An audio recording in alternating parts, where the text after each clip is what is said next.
Boa tarde, irmãos. Graças e paz a todos. Bom fim de tarde, né? Início de noite. Louvamos a Deus por estarmos aqui em mais um domingo, nessa retomada do nosso culto público, aqui nesse ajuntamento. Nós convidamos você junto conosco agora para buscarmos a Deus em oração. Baixe sua cabeça, leve seus pensamentos a Ele e agradeça a Ele conosco por esse dia, por essa oportunidade que Ele está nos dando de estarmos aqui. Oremos. Pai amado, louvado seja o Teu santo nome. Nós rendemos graças a Ti porque só o Senhor é digno de todo louvor, de toda glória, Pai. Nós Te agradecemos por estarmos aqui nessa tarde, reunidos para Te engrandecer, para cantar louvores a Ti, para Te cultuar, para desfrutar dessa comunhão que o Senhor está nos dando. Pedimos a Ti humildemente que o Senhor receba o nosso culto, que só Te é devido, Senhor. Esteja falando aos nossos corações. Se porventura mais algum irmão ainda está a caminho, pedimos a Ti também que o Senhor traga em segurança para que logo mais eles também possam estar conosco, louvando a Ti, engrandecendo o Teu santo nome e aprendendo mais da Tua palavra. Ser conosco, Senhor, durante esse tempo aqui. É o que Te pedimos e agradecemos. Em nome de Jesus. Amém. Salmo 29. Salmo capítulo 29, versículos do 1 ao 11.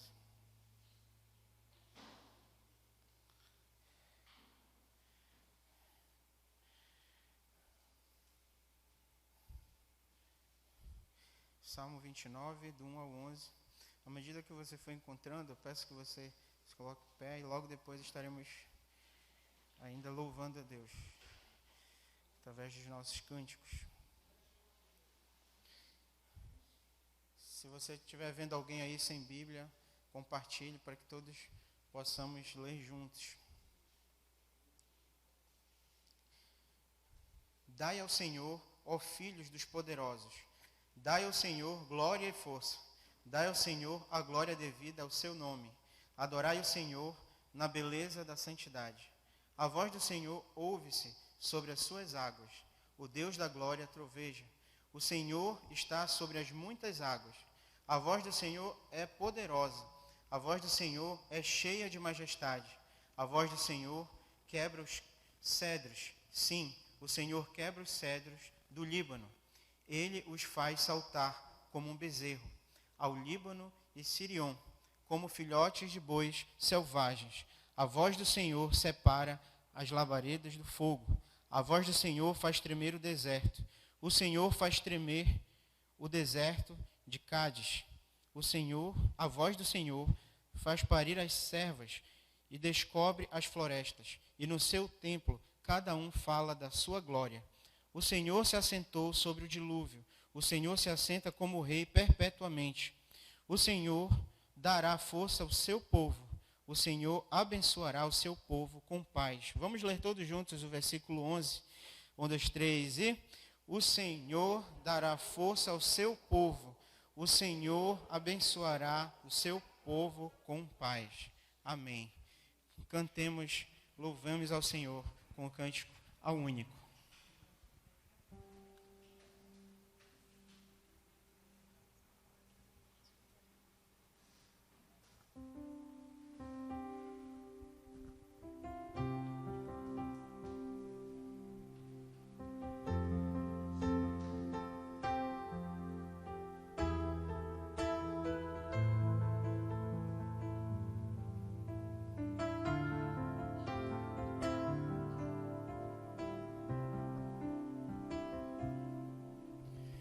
Único que é digno de receber a honra e a glória, a força e o poder, ao Rei eterno, imortal, invisível, mas real, a Ele ministramos o louvor. Ao único que é digno, ao único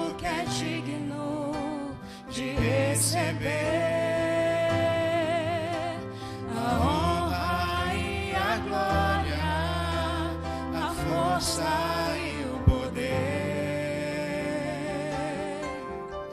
Ao Rei eterno, imortal, invisível, mas real, a Ele ministramos o louvor.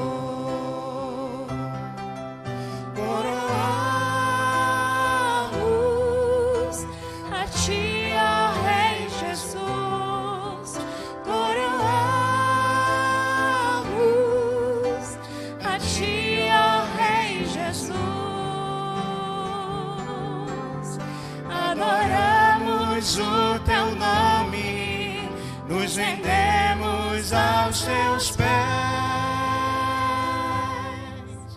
consagramos todo o nosso ser a Ti. Coroamos. Coroamos a Ti, ó Rei Jesus. Coroamos a Ti, ó Rei Jesus. Adoramos o Teu nome, nos rendemos aos Teus pés, consagramos todo o nosso ser a Ti. Consagramos todo o nosso ser a Ti. Consagramos todo o nosso ser a Ti. Amém. Enquanto nós estivermos cantando o próximo cântico, Santo, Santo, Poderoso, você pode também louvar a Deus entregando suas ofertas, seus dízimos aqui na frente.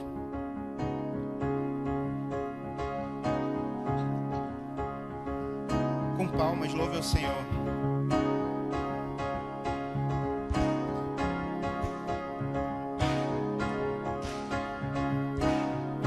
Santo, Santo, poderoso, querem que age vir. Deus da glória, és tão digno, eu me prostro a Ti. Santo, Santo. Santo, Santo, poderoso, querem que age vir. Deus da glória, és tão digno, eu me prostro a Ti. Santo é Teu nome em todo lugar, reto é Teu querer de graça e paz. Tudo que tens feito é justo e bom. Santo, Santo, Deus Tu és. Santo, Santo, poderoso. Santo, Santo, poderoso, querem que age vir. Deus da glória, és tão digno, eu me prostro a Ti. Santo é Teu nome em todo lugar, reto é Teu querer de graça e paz. Tudo que tens feito é justo e bom. Santo, Santo, Deus Tu és. Santo é Teu nome em todo lugar, reto é Teu querer de graça e paz. Tudo que tens feito é justo e bom. Santo, Santo, Deus Tu és. Santo, Santo, Deus Tu és. A honra, a glória pertencem a Ti,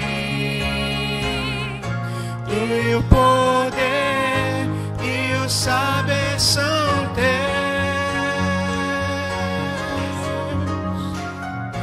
A honra, a glória pertencem a Ti.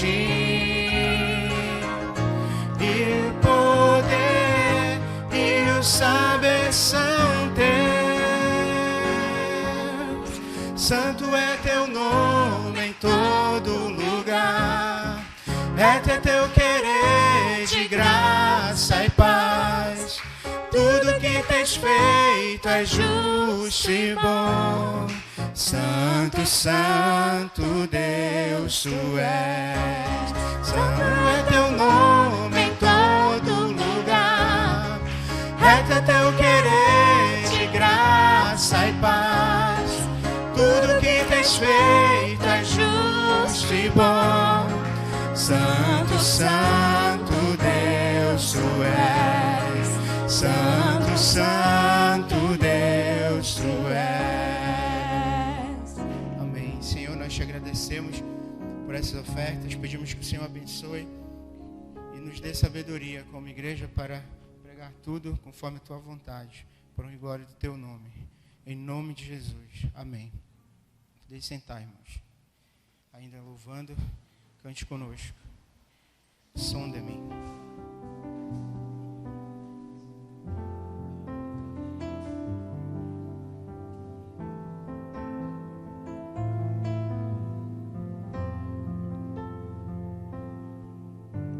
Sonda-me, Senhor, e me conheces.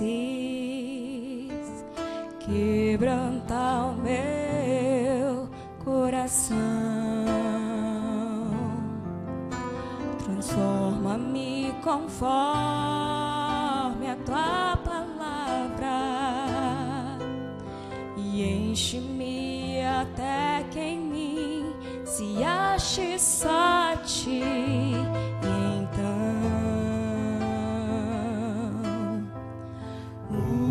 usa-me, Senhor, usa-me como o farol que brilha à noite, como ponte sobre as águas, como abrigo no deserto, como flecha que acerta o alvo. Quero ser usado da maneira que te agrade, em qualquer hora e em qualquer lugar. Eis aqui a minha vida, usa-me, Senhor, usa-me. Sonda-me, Senhor, e me conheces. Quebranta o meu coração.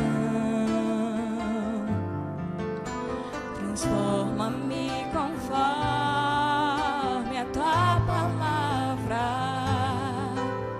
e enche-me até que em mim se ache só ti. Então usa-me, Senhor, usa-me como o farol que brilha à noite, como ponte sobre as águas, como abrigo no deserto, como flecha que acerta o alvo. Eu quero ser usado da maneira que te agrade, em qualquer hora e em qualquer lugar. Eis aqui a minha vida, usa-me, Senhor, usa-me. Sonda-me, quebranta-me, transforma-me, enche-me e usa-me. Sonda-me, quebranta-me, transforma-me, enche-me e usa-me como o farol que brilha à noite, como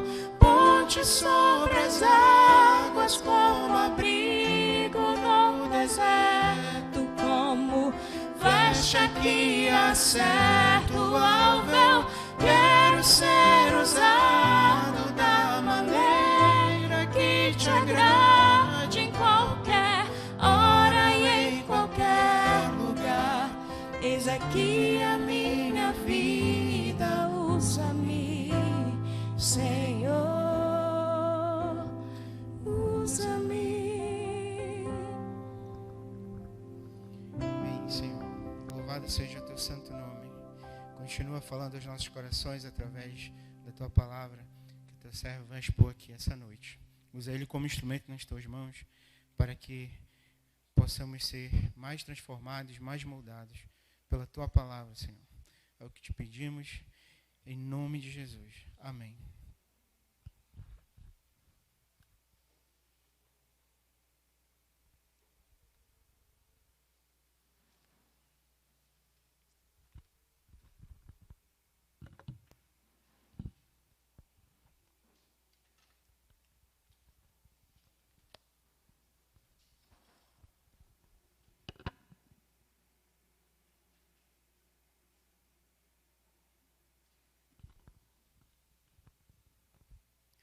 Boa noite, a graça e a paz do Senhor. A gente começa com boa tarde, né, Buki? Vai prosseguir e concluir com boa noite. Eu louvo e agradeço ao Senhor por mais uma oportunidade. Meus irmãos, este domingo está sendo o nosso segundo domingo. Domingo passado nós retomamos, e este está sendo o segundo domingo em que nossa igreja retoma os cultos presenciais do domingo. Já havíamos retomado na quarta-feira, já há algumas semanas realizando o culto de oração, culto presencial, e agora com os cultos de domingo à noite. Eu sei que havia uma ansiedade, e eu digo que ninguém estava mais ansioso do que eu para estar aqui com os irmãos, né? Eu sei que alguns enjoaram de ver minha cara lá no Face. E eu confesso também, eu já estava enjoado, fora que minha família já não aguentava mais também, né? Mas tem algumas coisas que ainda estamos dando sequência lá na...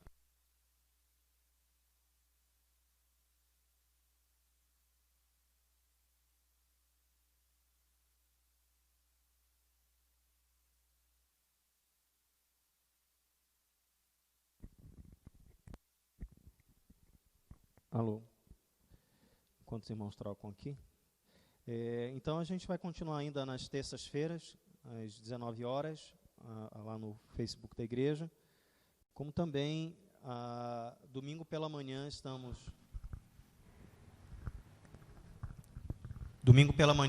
realizando também a nossa escola bíblica através do Facebook.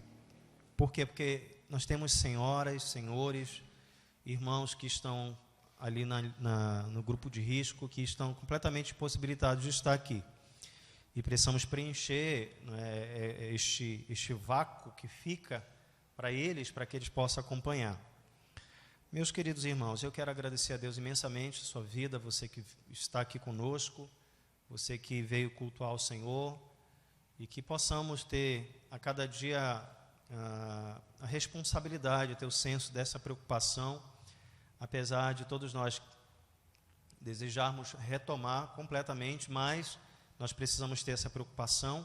Estava conversando com a minha esposa, vindo para cá, hoje, na verdade, compartilhando sobre algumas questões, e o povo que deveria dar maior exemplo, testemunho diante de um contexto como esse, deveria ser a igreja do Senhor. E a gente percebe muita responsabilidade. A gente está num momento em que é necessário muito equilíbrio, né, entre retomada e ao mesmo tempo, as precauções. E essas coisas precisam ser trabalhadas ao mesmo tempo e devem ser trabalhadas para que possamos fazer o processo de modo gradual. Obrigado, meu filho. Eu convido os amados irmãos para a leitura bíblica que se encontra no segundo livro de Samuel, capítulo 6. Segundo Samuel, capítulo 6, leremos do versículo 1 até o versículo 12.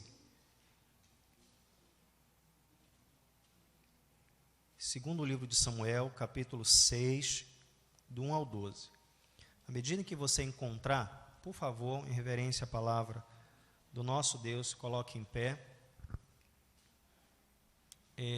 Nós estamos tendo um problema com o ar-condicionado da igreja e aí talvez você esteja sentindo um pouquinho de calor, não é? Pense que é uma sauna que depois você vai perder alguns quilinhos, né? Eu não sei, irmã, se dá para abrir o... Não dá não, né? Mas aguente firme, tá bom? Vou falar só por 1 hora aqui, então vai ficar tudo certo.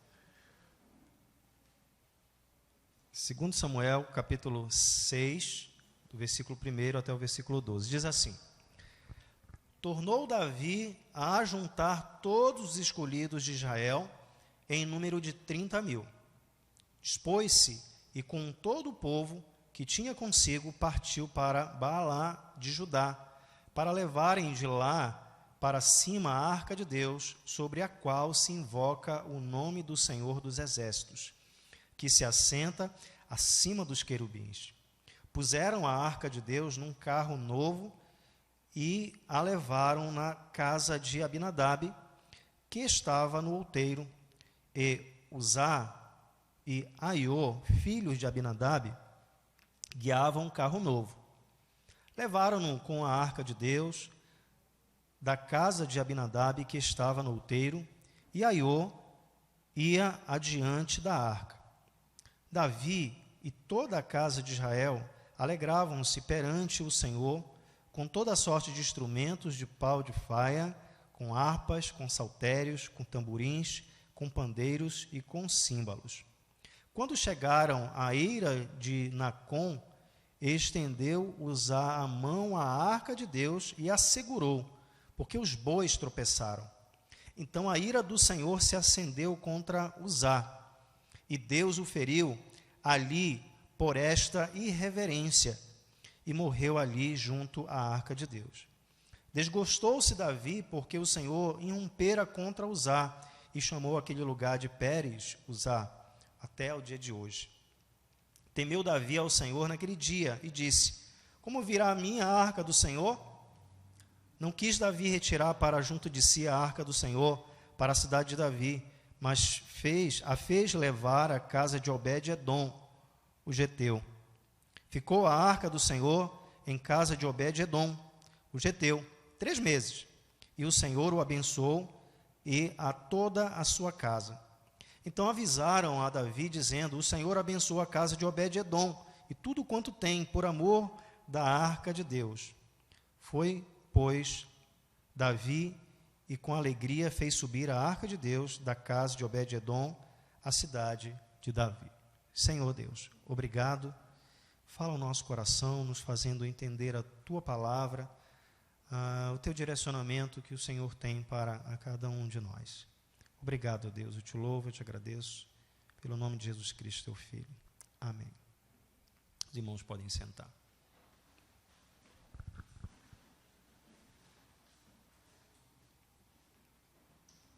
Eu não sei os irmãos, mas esse tempo todo foi uma mistura com algumas coisas, com outras coisas menos, outras mais. Esse tempo de pandemia, esse tempo de isolamento nos fez ter uma mistura de sentimentos, de preocupações, de irritações, de inquietações, ao mesmo tempo que nós tínhamos incertezas, ao mesmo tempo que nós tínhamos medo, por vezes certa revolta, querendo que as coisas se findassem, enfim. Pelo menos essa foi uma mistura que eu tive ao longo desse tempo. E eu sempre compartilho com os irmãos essas situações que são próprias de cada um de nós como seres humanos. Foi uma realidade que me fez passar esse tempo. E aí, em cima disso, meus irmãos, por vezes, eu compartilhei já aqui com alguns irmãos, por vezes nós nos sentimos no vale, por vezes nós nos sentíamos bem tranquilos, incertos, por vezes nós estávamos intranquilos, sem orar, sem buscar o Senhor, com lágrima nos olhos, preocupados, meio que depressivos, bastante irritados, por muitas das vezes. Eu estou compartilhando a minha experiência, porque isso não tem nada com você, se você não passou por nada disso, esse período.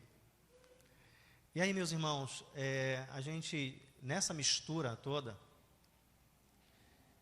por vezes nós sentimos a presença de Deus e por vezes não sentimos a presença de Deus. Coisas nossas, não é? Dentro dessa relação. E eu quero exatamente falar hoje sobre a presença de Deus. Eu quero exatamente falar hoje sobre o que representa e como é abençoadora esta presença de Deus na vida e na família ou na casa daqueles que servem ao Senhor. Amém?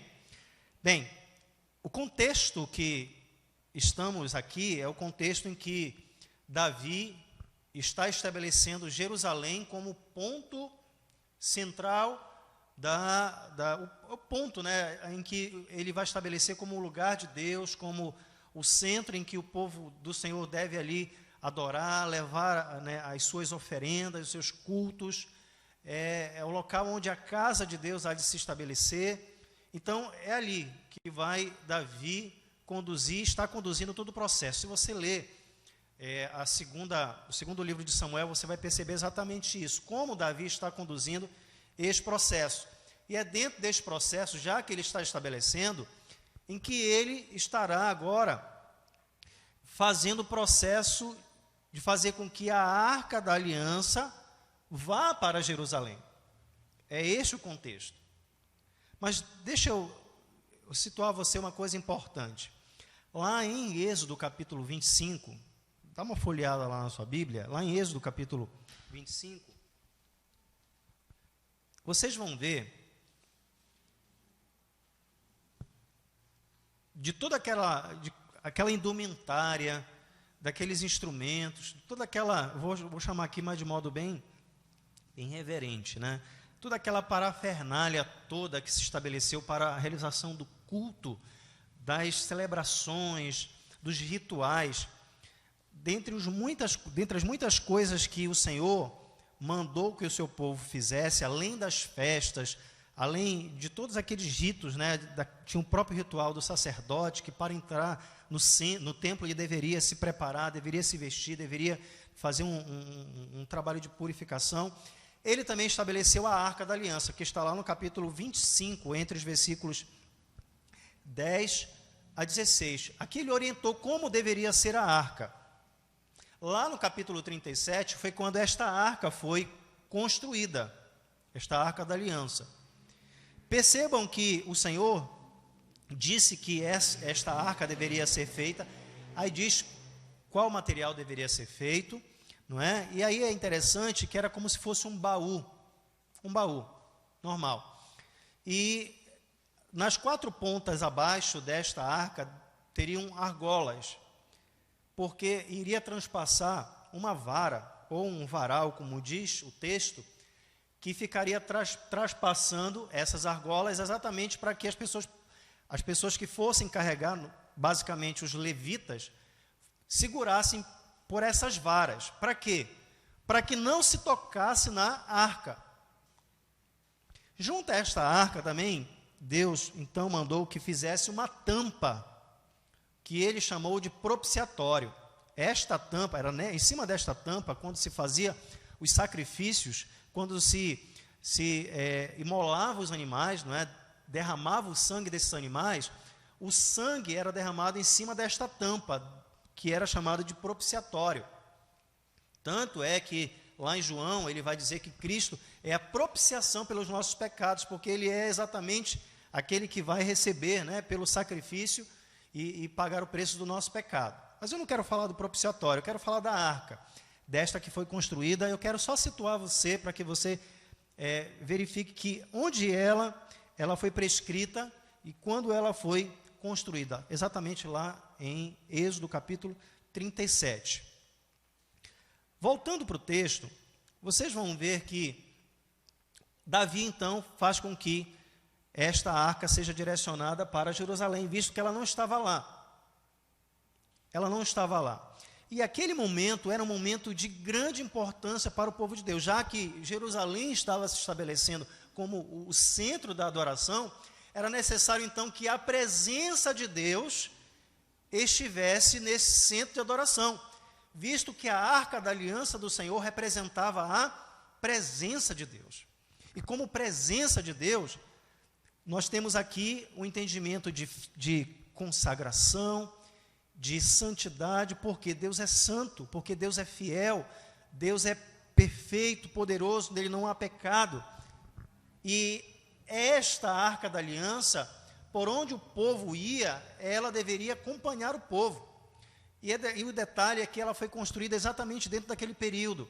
E não só o próprio povo de Deus via a importância dessa arca, mas como também os inimigos, que quando pleiteavam contra o povo de Deus e quando eles tinham noção que eles estavam lutando contra um povo, que o Deus era o Deus de Israel, eles temiam. Porque eles lembravam assim, olha, é aquele povo, é daquele Deus que criou um terror nos inimigos, fazendo com que aquele povo saísse do Egito. É aquele povo que tem um Deus que derrotou os filisteus. Era essa a notícia que se tinha. E aí então Davi estava para transportar a arca da aliança para Jerusalém, para que em Jerusalém, quando o povo fosse buscar o Senhor, ali estivesse perante a presença de Deus. Só que a arca da aliança não estava em Jerusalém. Ela sai, pois ela estava na casa de Abinadab. Aí eu peço para você folhear e você vai sair do segundo livro de Samuel e você vai para o primeiro livro de Samuel. Lá no primeiro livro de Samuel, exatamente no capítulo 4, dentro do capítulo 4, dentro do ministério de Samuel, dentro do ministério ainda do profeta Eli, que logo em seguida Samuel vai assumir no lugar de Eli, que vai morrer, mas é o momento então que o povo está naquela guerra contra os filisteus. E o profeta Eli, que foi aquele, que praticamente foi o tutor, foi aquele que conduziu a vida e o ministério de Samuel. O profeta Eli tinha 2 filhos, que também eram sacerdotes, que eu brinco sempre dizendo aos mais novos que quando quiserem ter filhos, nós temos uma sugestão aqui, Ofni e Finéias, tá bom? Fica a sugestão aí de filhos, de nome de filhos para vocês. Ofni e Finéias, eles tinham uma péssima reputação. É só você acompanhar a leitura, você vai ver que no capítulo 2, por exemplo, Eli repreende, mas ao mesmo tempo ele consente nas práticas dos seus filhos. Pois bem, quando o povo saía para a batalha, o povo de Deus saía, levavam a arca, porque eles iam para batalhar indo com a presença de Deus, porque a arca representava a presença de Deus. Só que nesse contexto em que o povo está lutando contra os filisteus, o povo está sendo derrotado. E é nesta ocasião que a arca da aliança vai ser roubada. Já que o povo vai perder, o povo de Deus, é natural que os inimigos levem os despojos. Também leve, até porque a arca, além de ter sido produzida de madeira de acácia, toda ela foi revestida de ouro, de algumas coisas preciosas. Olha o que vai acontecer. O povo então leva a arca da aliança, e o povo inimigo, eu estou falando do capítulo 4, entre os versículos de 5 a 11.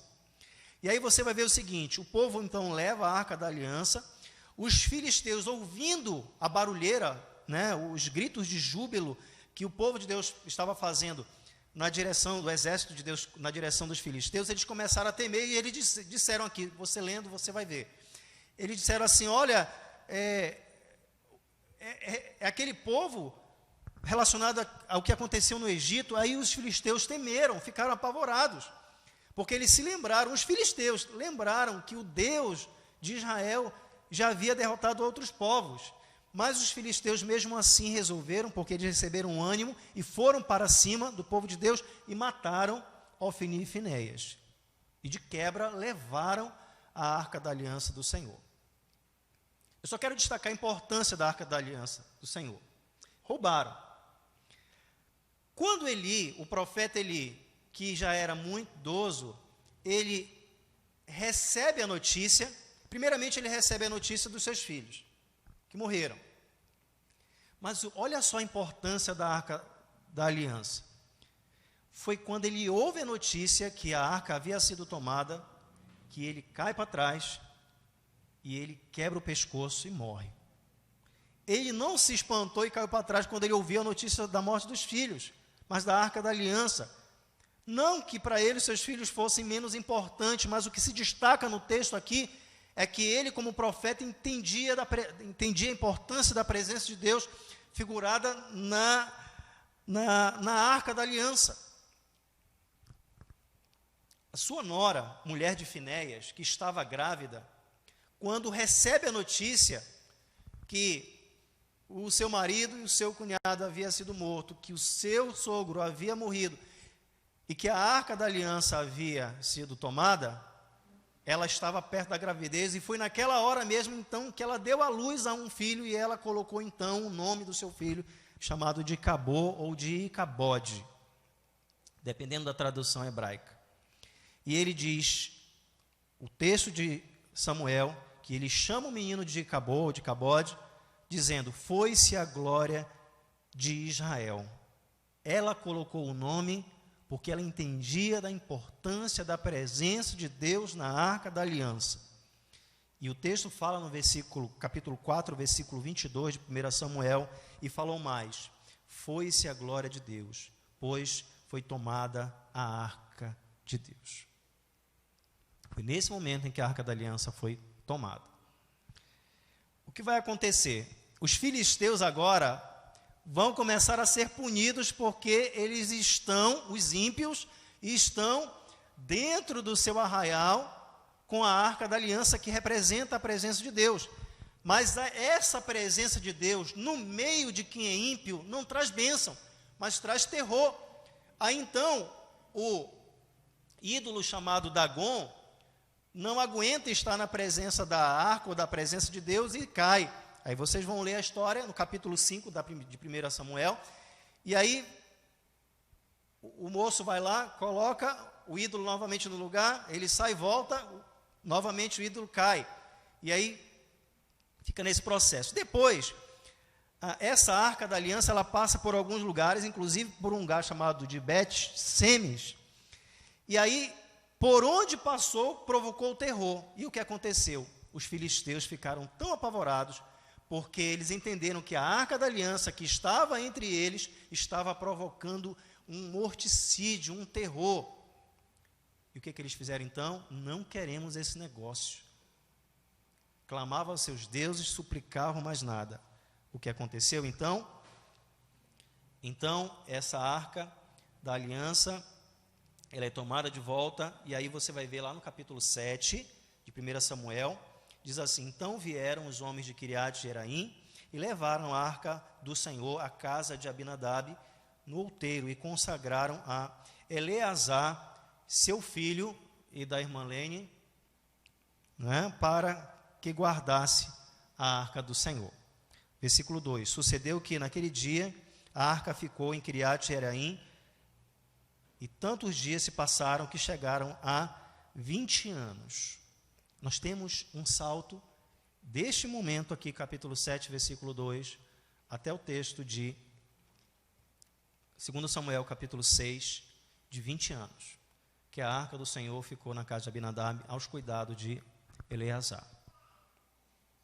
Nada se fala a respeito do que aconteceu, se ele foi abençoado, nada disso. Mas, ao que parece, ele permaneceu vivo.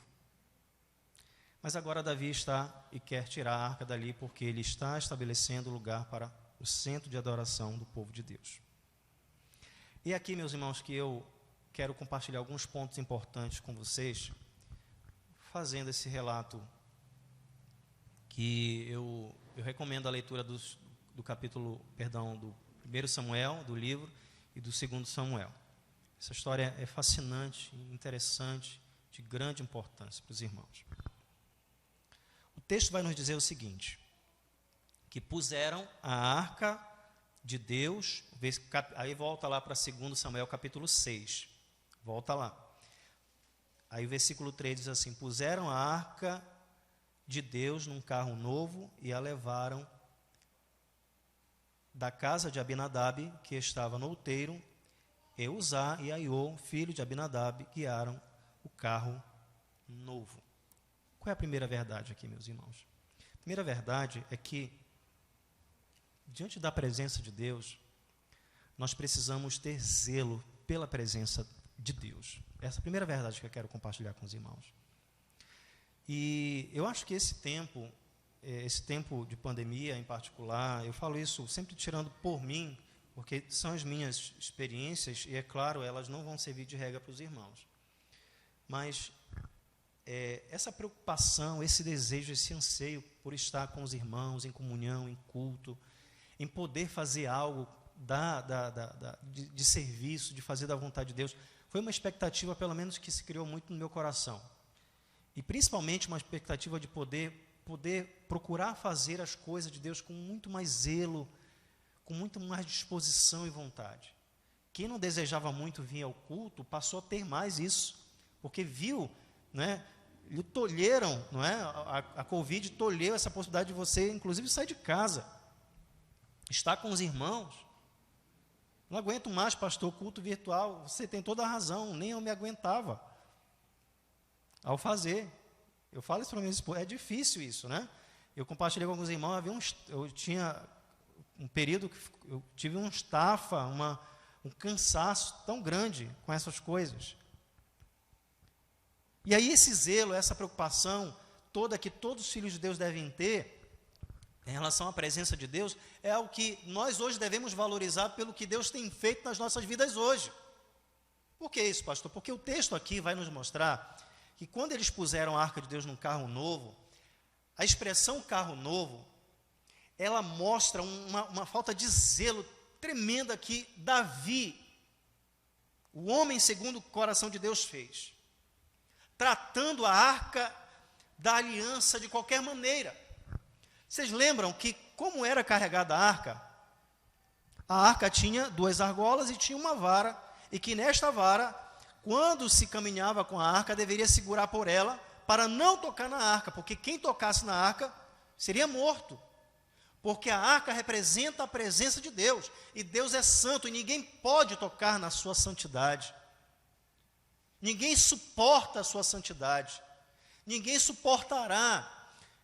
Nós não podemos olhar para Deus. Moisés não pôde ver a Deus, porque se assim o fizesse, ele teria morrido naquele mesmo momento. Por quê?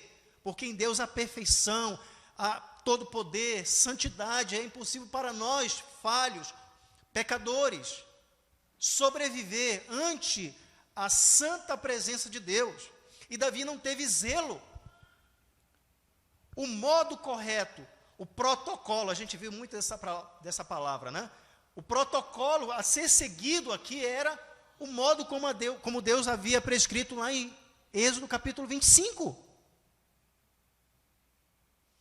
Deveria se segurar pela vara, que sustentava pelas argolas que estavam atreladas à arca. Mas o texto fala que eles puseram a arca num carro novo. Pensaram o seguinte: vamos transportar, tirar da casa da Abinadab, e vamos transportar e vamos colocar um carro novinho. E Deus não estava preocupado com um carro novo, porque Deus havia orientado o modo como isso deveria ser. E o modo como deveria ser é a maneira como Ele prescreveu. E a falta de zelo também nossa, meus irmãos, é que quando nós não deixamos de fazer aquilo que Ele tem prescrito na sua palavra, que tem nos orientado a fazer. Vejam, realmente, sinceramente, o que vocês têm feito como filhos de Deus, como servos de Deus, como crentes, na presença de Deus, se isso tem sido feito com zelo, com cuidado, com reverência. O texto fala que Deus feriu, isso lá no versículo 7, que Deus feriu Uzá por causa da irreverência. E esta falta de zelo também tem sido uma realidade no nosso contexto também. A maneira como nós nos dirigimos a Ele em oração, a maneira como nós nos dirigimos a Ele quando lemos a sua palavra, quando nós estamos no culto, quando nós estamos fazendo a sua obra, estamos diante dele, e aqui faltou zelo, e tem faltado, meus irmãos, também em nossas vidas, e precisamos fazer esses ajustes importantes, porque Deus é santo.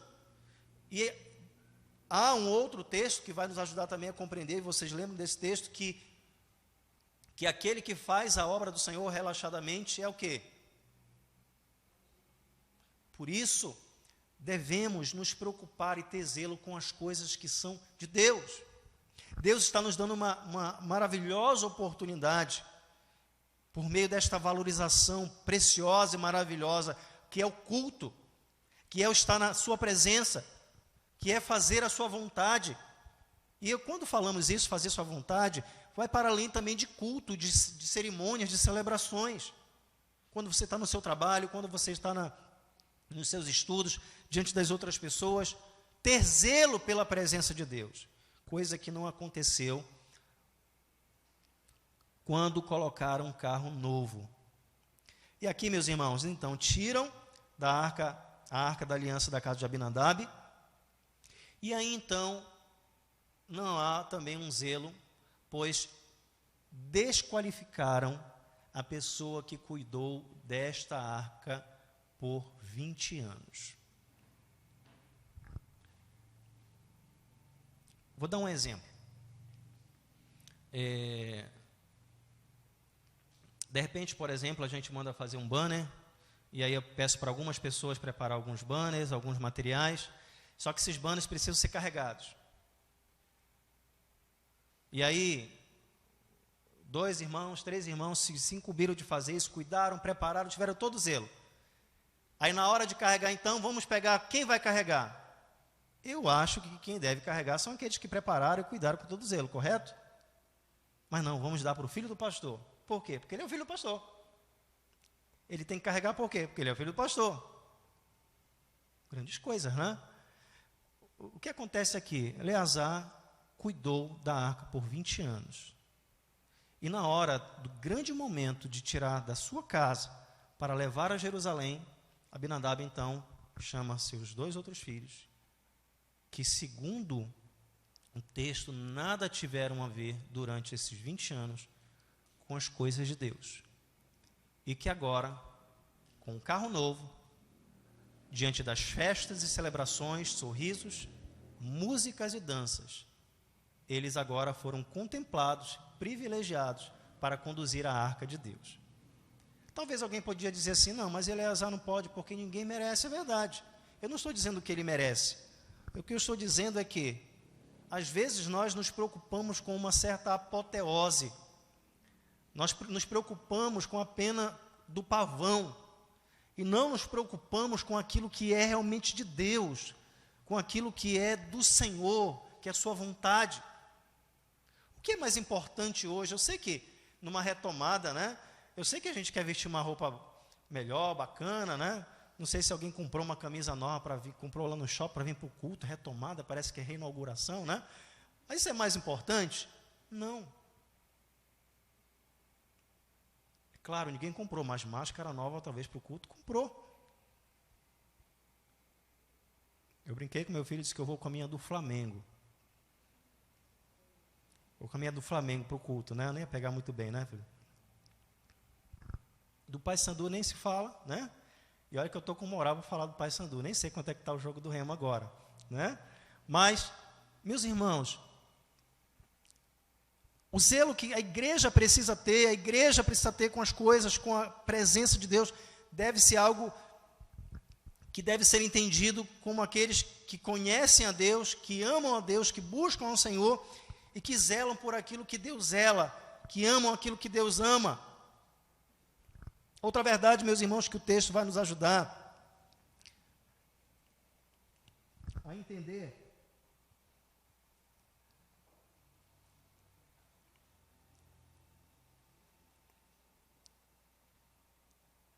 é que Deus é santo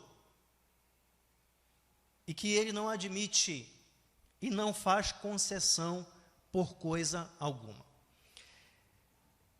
Meus irmãos, por alguns anos eu fiquei completamente em dúvida com relação a esse texto. Hoje eu tenho tranquilidade para compartilhar com vocês. Eu confesso que eu tive a mesma inquietação e revolta que Davi teve.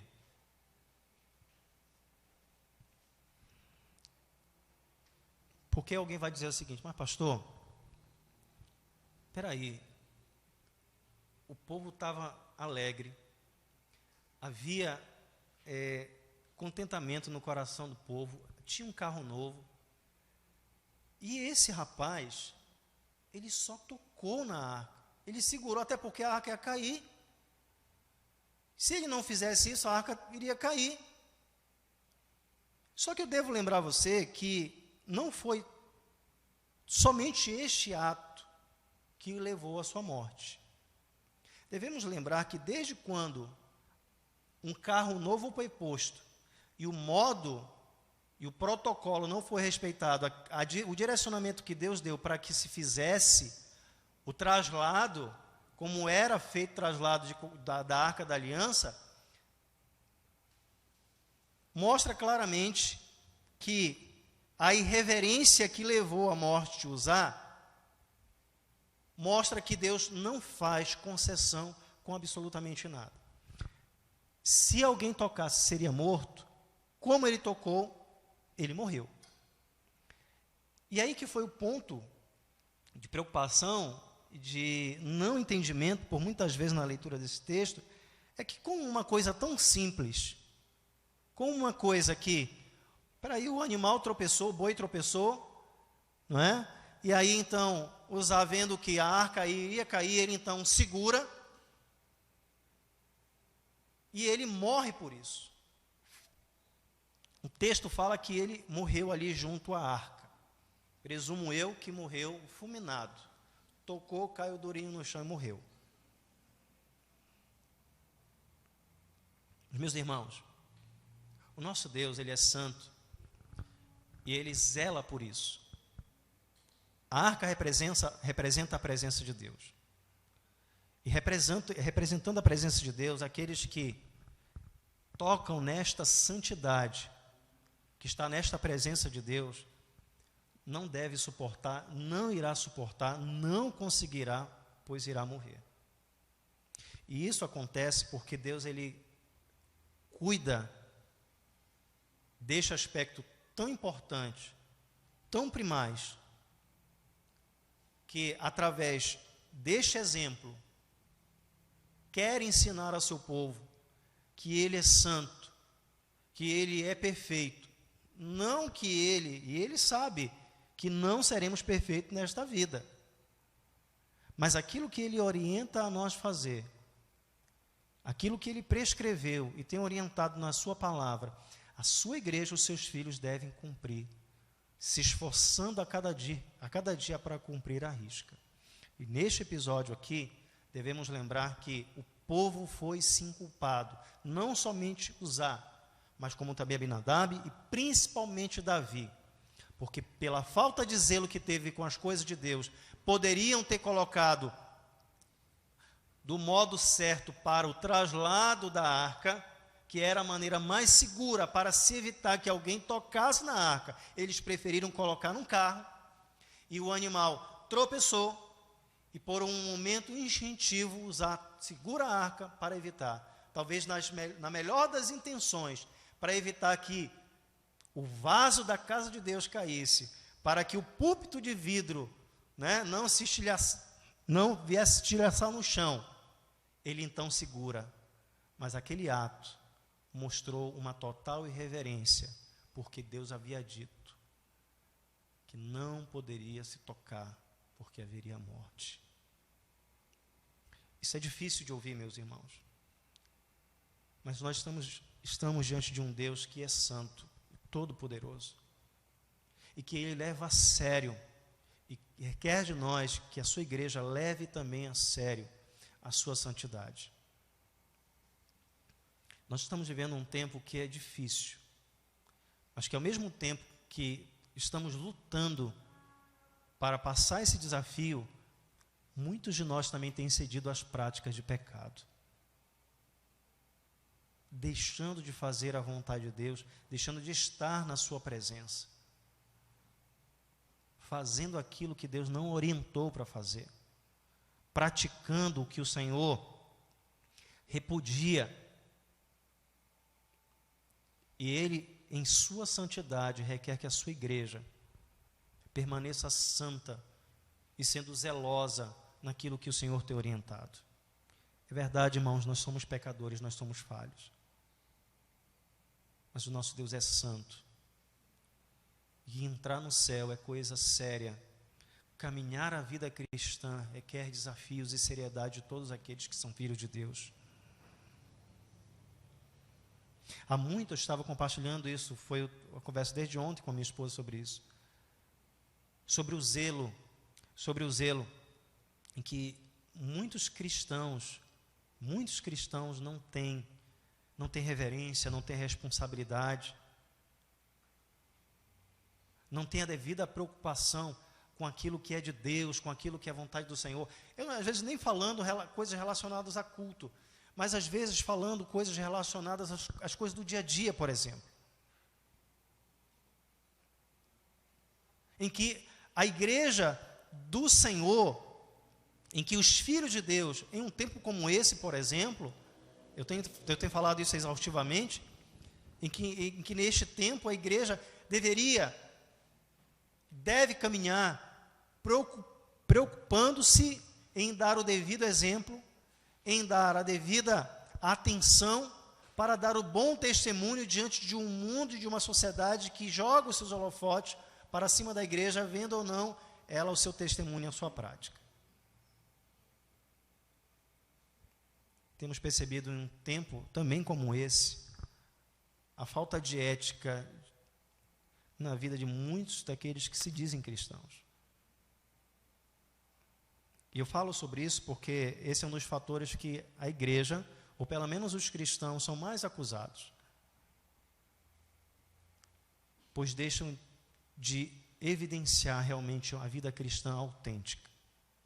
Certa vez, ouvindo o pastor Augusto Nicodemos, quando se falava o que era ser alguém cheio do Espírito Santo, alguns diziam o falar em línguas, ministrar determinados dons, ou fazer uma obra de Deus, ou frequentar a igreja, dar dízimos. Ele disse, não. Um marido, por exemplo, ele é cheio do Espírito Santo quando ele procura amar a sua esposa, quando ele procura ser fiel à sua esposa. Ali está um homem completamente cheio do Espírito Santo.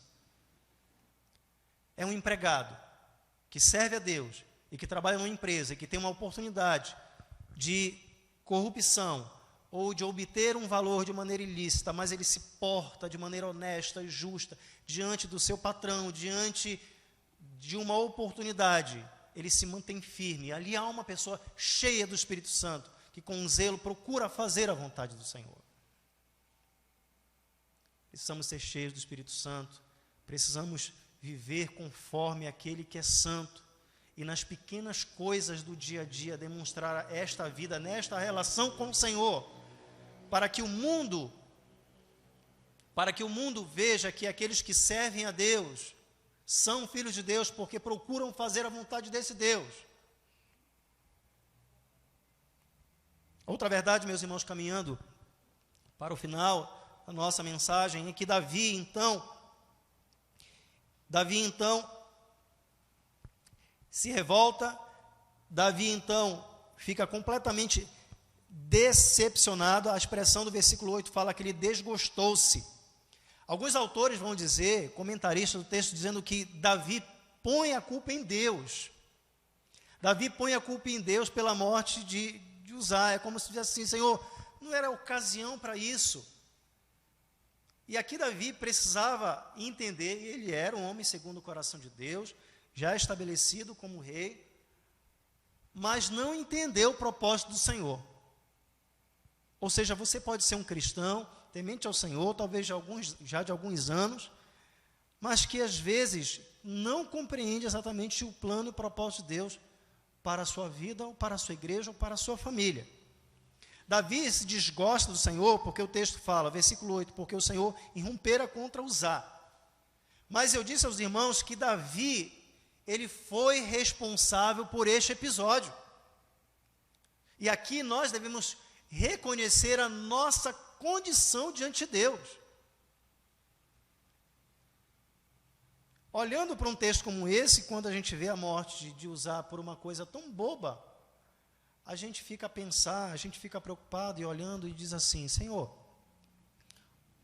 o Senhor não poderia ter relevado, poderia ter quebrado o galho dele, ou ter dito, olha, da próxima vez, né, que alguém tocar, alguém vai morrer. Não poderia ter feito isso. Já vimos que não, que Deus é zeloso e Ele é santo. Vocês já viram isso.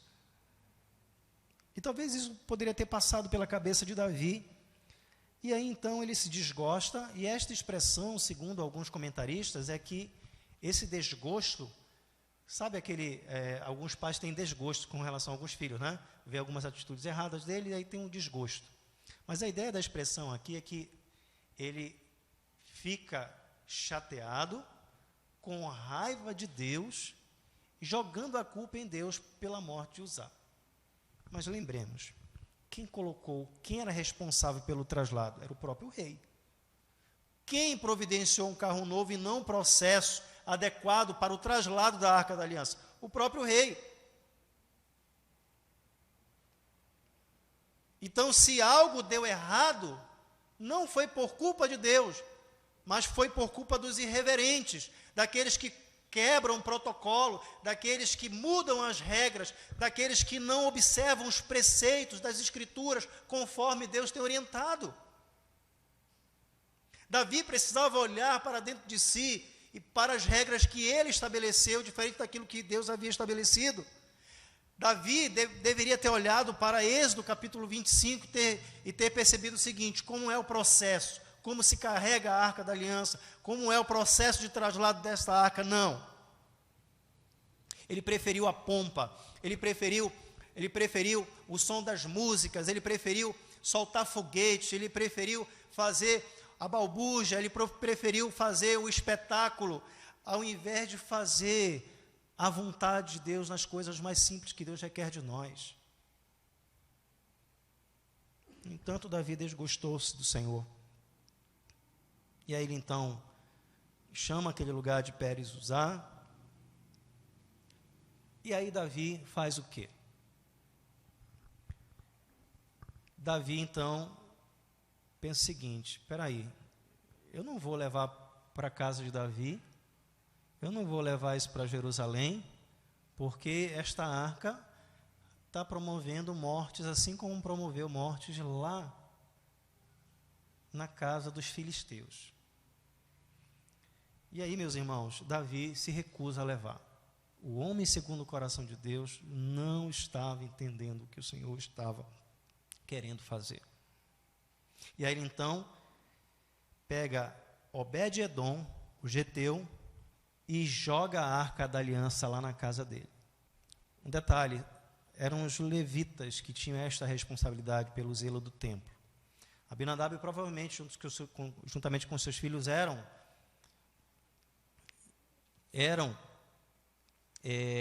trabalhadores do templo, eram levitas. E então Davi então chama Obed-edom e coloca a Arca da Aliança na casa de Obed-edom. É engraçado que o versículo 11, ele é curtinho, mas ele fala muita coisa, e fala principalmente de uma coisa maravilhosa. É que esta arca ela ficou durante 3 meses, e o texto nos conta que o Senhor abençoou ele e toda a sua casa. Vocês lembram que eu fiz o relato dizendo o que acontecia quando a Arca da Aliança quando esteve na casa e nos lugares aonde havia domínio dos filisteus? Vocês sabiam o que acontecia? Mortes, tragédias, tumores, doenças. Era uma desgraça total. Mas então, na casa de Obed-edom, aonde a Arca da Aliança esteve por 3 meses, aonde a presença de Deus se fez real durante 3 meses, ali o texto fala que Deus o abençoou e abençoou a sua casa, abençoou a sua família. Olha o que diz o versículo 12. Davi ficou sabendo que o Senhor abençoou a casa de Obed-edom e tudo quanto ele tinha, o texto fala, por amor à arca do Senhor. E aí o que Davi faz então? Davi manda, se alegra, pega a arca da aliança, assim, agora sim, vamos levar para Jerusalém. Mas o que eu quero destacar aqui é o último ponto, meus irmãos. É perguntar a vocês. É claro que a gente não precisa mais de arca da aliança. Não precisamos, não tem valor algum.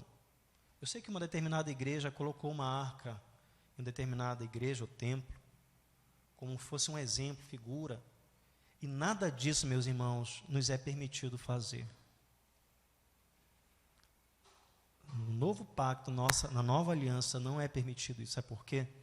Porque a arca da aliança representava o quê? A presença de Deus. Vindo Cristo, todos aqueles que creem no seu nome, confiam nele como Salvador, já estão na sua presença. Nós não precisamos de objetos. Eu não preciso de água para ser abençoado. Eu não preciso de uma toalha para me abençoar. Eu não preciso de objetos para que Deus esteja comigo e me abençoe. Mas eu simplesmente apenas preciso estar na sua presença, ser reverente, ser temente ao seu nome, ser zeloso pelo que ele é e pelo que ele tem feito. Buscar a sua presença e entender que a sua bênção, a sua graça sobre mim, são favores que eu não mereço, que o Senhor derrama sobre a minha vida, por sua bondade e pelo seu amor. E ele assim o fez. O que é intrigante é que na casa de Eleazar não há relato de que houve ali certa prosperidade, de que ali houve bênção, de que ali houve alguma coisa nesse sentido. Eu creio que aquele outro momento era um momento específico, em que Deus talvez ali não abençoou nessa mesma medida, porque o contexto do povo de Deus, sem um rei, adorando outros deuses, até porque quando você lê logo depois, você vê o profeta Eli, você vê, o profeta Samuel chamando o povo a se arrepender, chamando o povo a abandonar os seus ídolos. Então a gente viu um povo que não estava completamente devoto, um povo completamente dado, voltado para Deus. Mas agora nós estamos diante de um povo de Deus que tem um rei, que foi escolhido por Deus, que está guiando esse povo, que por vezes sim falhou, que por vezes sim negligenciou, e que agora esta arca, que a presença de Deus está na casa de Obed-edom, e ele como servo de Deus, recebendo a sua casa, ele foi grandemente abençoado, não somente ele, mas toda a sua casa, pela infinita graça, misericórdia e bondade de Deus. Deus resolveu abençoar, se agradou em se compadecendo, e isto foi de tal maneira notório, que chega aos ouvidos do rei, e chegando aos ouvidos do rei, com certeza chegou ao ouvido de todo o reino, para entender que aonde a presença de Deus está, onde Ele se faz presente, Ele abençoa sim, Ele se agrada em conceder da sua graça, aqueles que temem ao Senhor, ao seu nome, que aqueles que buscam a sua face com santidade, com temor e verdade. E aqui fica, meus amados irmãos, e exorto a vocês, a palavra para que vocês permaneçam, mas permaneçam com reverência, zelo, cuidado, santidade, diante de Deus. É um momento sim para a nossa reflexão, é um momento para todos nós repensarmos, é um momento para cada um de nós refletir e meditar a maneira como nós estamos vivendo, a maneira como Deus bagunçou toda a nossa vida durante este ano 2020, para que realmente nos voltássemos para Ele, buscássemos a sua presença, para passarmos a realmente viver conforme a sua palavra. Qual era a orientação, o modo como deveria se carregar a arca da aliança, como deve ser o modo como eu e você devemos caminhar na presença dEle. Se Deus já preceitou isso, você deve voltar para as Escrituras, voltar para a palavra de Deus e ver, Senhor, como devo andar, como devo seguir. Davi não fez isso. Davi preocupou-se com a pompa, ao invés dos preceitos de Deus. Ao invés de se preocupar, de focar na presença de Deus, que era a arca. Assim também hoje a igreja do Senhor deve se preocupar com a presença de Deus e da maneira como ela deve estar, a fim de adorar e buscar o Senhor. Se Ele há de abençoar você, eu espero que Ele assim o faça grandemente. Mas Ele nada fará diferente do que está preceituado aqui, prescrito aqui. Maneira como foi delineado pelo Senhor. Por isso, igreja, permaneçam firmes. Pela graça de Deus, creio eu que em breve estaremos retomando as nossas atividades normais. Mas também eu creio e espero que seja brevíssimo, para que você realmente esteja na presença de Deus, retomando a sua vida espiritual, a sua comunhão com Ele, a sua leitura bíblica, a sua devoção, a sua santidade, o seu compromisso. Pois essa é a maneira como Deus requer para a sua vida. Amém? Vamos orar. Senhor Deus, obrigado, Pai. Nos ajuda, Senhor, a cada dia, por meio da Tua palavra, por meio da Tua vontade, a viver e a praticar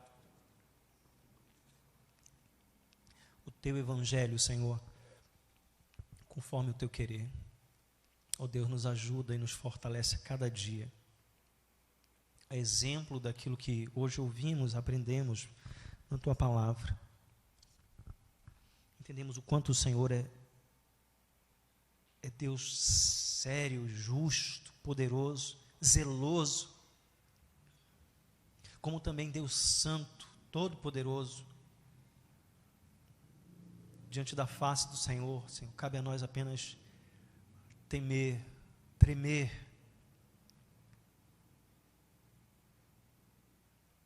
a fim de que realmente, Senhor, a Tua igreja, o Teu povo, venha viver de acordo com a Tua vontade, venha viver diante da Tua presença, conforme aquilo que o Senhor tem na Sua palavra. É o que eu te peço, ó Deus, é o que eu te suplico, em nome de Jesus. Amém. Meus irmãos, estamos chegando ao final do nosso culto. Eu quero convidar os irmãos do Ministério de Música, que devem estar encerrando, cantando. Então, enquanto eles estão se posicionando, para que a gente também não se delongue muito, só avisando aos irmãos dos nossos cultos, né? Terça-feira, nosso momento de oração lá no Facebook da igreja. Quarta, aqui no templo, nosso culto de oração, a partir das 19 horas.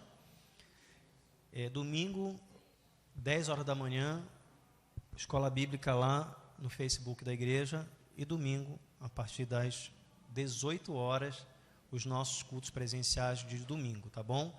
Nossos cultos eram às 19, agora nós estamos trazendo para as 18 horas. Tudo bem, meus irmãos? Quero agradecer, eu não vou chamar à frente por uma questão também de preocupação, mas quero agradecer se você fez aniversário essa semana, essas 2 semanas, levante sua mão para que a gente possa saber. E daqui mesmo, pode levantar a mão lá atrás. O Erlando fez aniversário também, né? O irmão João Carlos também fez aniversário. A Eduarda. Eu vou pedir para vocês ficarem em pé. E para a pessoa que não veio, se você puder representar a pessoa, fique em pé para a gente orar por você e pelo irmão que fez aniversário. Talvez alguém tenha feito aí aniversário de casamento também. A gente pode orar também. O marido lembra a data do casamento? Aniversário de casamento? Vamos orar então. Vou pedir os irmãos que fizeram aniversário para ficar em pé para a gente orar por vocês. Daí mesmo. Vamos orar? Senhor Deus, obrigado, ó Pai. Te agradecemos pela vida dos teus servos. Pai amado, eu te louvo, te agradeço pelo cuidado, pelo amor que tens aos teus filhos, cuidando de cada um deles, os abençoando com mais um ano de vida. Ó Pai, somos gratos a Ti, que o Senhor os abençoe e os guarde, Pai, que eles sempre estejam realmente na Tua presença para fazer sempre a Tua vontade. que eu te peço e também te agradeço em nome de Jesus. Amém. Deus abençoe, queridos. Irmãos, que Deus abençoe grandemente a vida de cada um dos amados. Que Deus esteja cuidando dos amados irmãos. Que sejamos a cada dia responsáveis, né, nos nossos compromissos, com as questões que estão envolvendo esse vírus, para que cada dia mais possamos ver, né, as melhoras no quadro, no cenário, para que tenhamos dias melhores. Essa é a nossa expectativa e esperança. Amém? Então que Deus abençoe a todos. Fiquem na paz de Cristo. Estaremos encerrando ao som do Ministério de Louvor.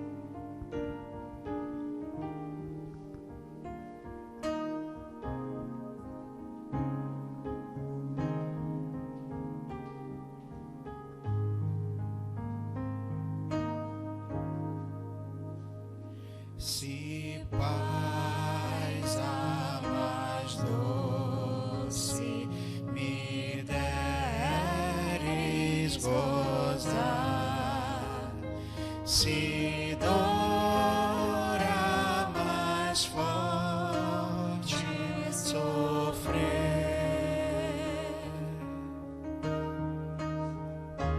ó seja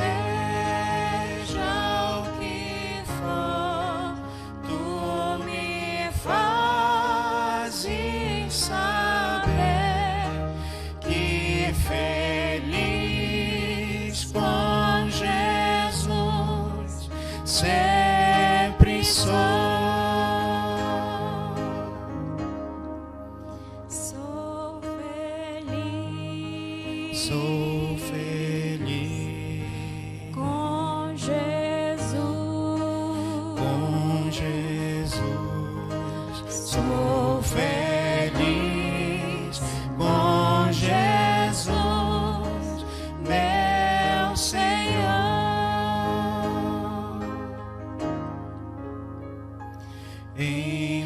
Embora me assalte o cruel Satanás e ataque com vis tentações,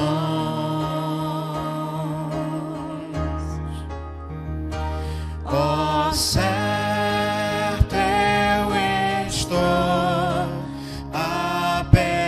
apesar de aflições, que feliz eu serei com Jesus. Sou feliz.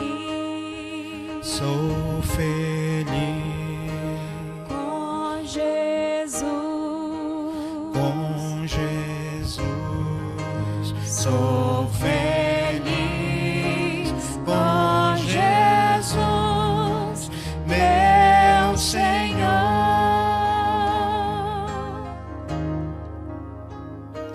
Meu triste pecado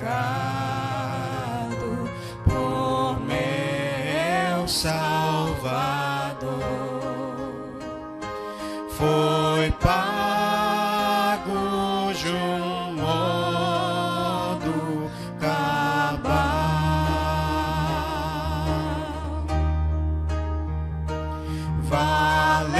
Valeu-me o Senhor, ó mercê sem igual. Sou feliz, graças dou a Jesus. Sou feliz. Sou feliz Com Jesus. com Jesus. Sou feliz com Jesus, meu Senhor.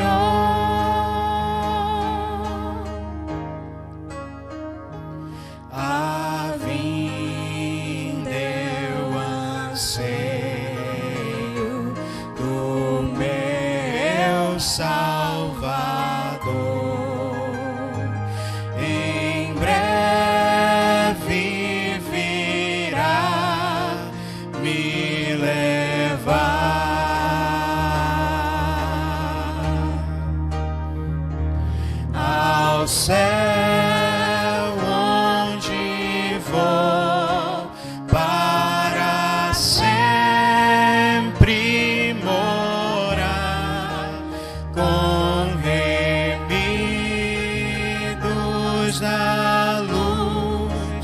do Senhor.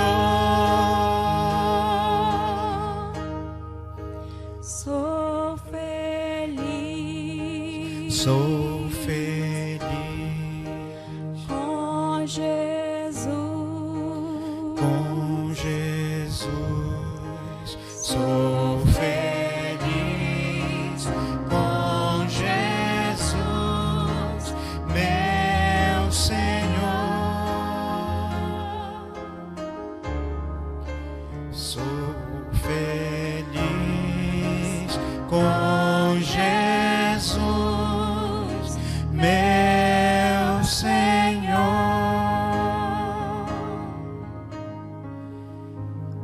Senhor, bendito seja o teu santo nome, Pai. Obrigado pela tua palavra, obrigado por esse ajuntamento. Leva-nos em paz aos nossos lares, a tua proteção, e nos conduz durante essa semana conforme a tua vontade. É o que te pedimos e agradecemos por tudo em nome de Jesus. Amém. Boa noite, irmãos. Deus abençoe.